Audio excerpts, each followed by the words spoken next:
এটা আসলে যার যার পার্সোনাল ওপিনিয়ন। তবে একটা জিনিস আমি বলি, আমি যখন শিল্পী ছিলাম, আমি যখন শিল্পী হয়ে কাজ করেছি, আমার আমার দিন রাত সমস্ত কিছু শিল্প চর্চার মধ্যে ছিল। অ্যাক্টিং কীভাবে করব, গল্প কীভাবে ক্যারেক্টার নিব, ধারণ করব, গানটা কীভাবে হবে। তখন কিন্তু আমার মাইন্ড অন্য জায়গায় আমি চাইলেও নিতে পারতাম না। যখন আমি ওখানে কাজ স্টপ করে আমি আমার বিজনেসে ঢুকেছি, আমার ধ্যান ধারণা সব কিছু কিন্তু আমার বিজনেস কীভাবে আমি করব, প্রফিট অ্যান্ড লস কীভাবে করব। সো আমার ফোকাস ওখানে। বাট রাজনীতি, যদি সবাই রাজনীতিবিদ হয়ে যান তাহলে শিল্পী কই থাকে? শিল্পী আলাদা সত্তা, শিল্পী কিন্তু সবাই। হ্যাঁ, তো এটাই অনেকে হয়তো জানি না কার কীরকম পার্সোনাল ওপিনিয়ন বা ডিফারেন্সিয়েশনটা তারা কিভাবে নিচ্ছে। বাট শিল্পীরা কিন্তু অন্যরকম, অন্য জেনারেল হয়। এনারা খুব ইমোশনাল হয় এবং যারা কাজ নিয়ে থাকে ওরা কাজ নিয়ে পড়ে থাকে। আর শিল্পী হলো সব শ্রেণীর মানুষের, সারা দেশের মানুষের একজন। এই জন্য সেলিব্রিটি বলা হয়, কারণ কি তাদের প্রত্যেকটা ইন্ডিভিজুয়ালকে সেলিব্রেট করা হয় বলেই তারা সেলিব্রিটি। এটা আসলে কোনো নির্দিষ্ট গোষ্ঠীর হওয়াটা আমি মনে করি, আমার কাছে মনে হয় যে এটা জানি না কতটুকু রেসপেক্টফুল বা কতটুকু মানে এটা অ্যাপ্রিসিয়েবল হয়। টার্মটা আমি বলতে চাই। কয়টা ছবি হয় বছরে? সরি, আমি জানি না। কয়জন আর্টিস্ট কাজ করে? আচ্ছা, তারা কি নির্বাচনে অংশ নেয়? নেয়? নেয়? যারা রেগুলার কাজ করছে তারা নেয়?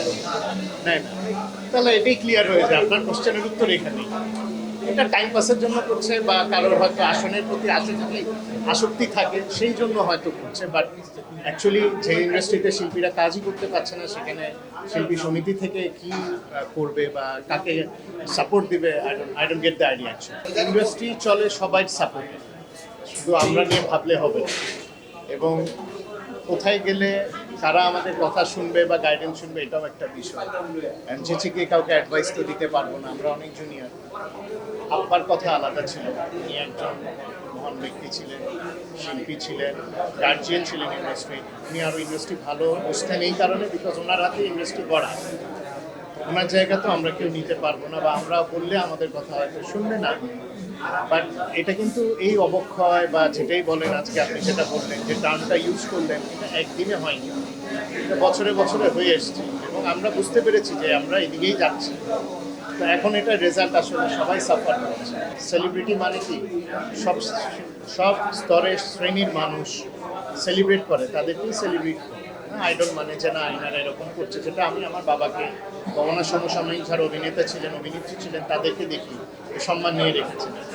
সম্মানটা আসলে যার যা নিজেদের ধরে রাখতে হয়। আমি কি করছি, বা একজন সেলিব্রিটি যদি ওরকম কোনো পোস্টে যায়, তার কিন্তু রেসপন্সিবিলিটি আরও বেশি মানুষের প্রতি, যে না আমি দেশের জন্য কাজ করতে এসেছি, দায়িত্ব দেওয়া হয়েছে, আমি দেশের জন্য আরও কিছু করব।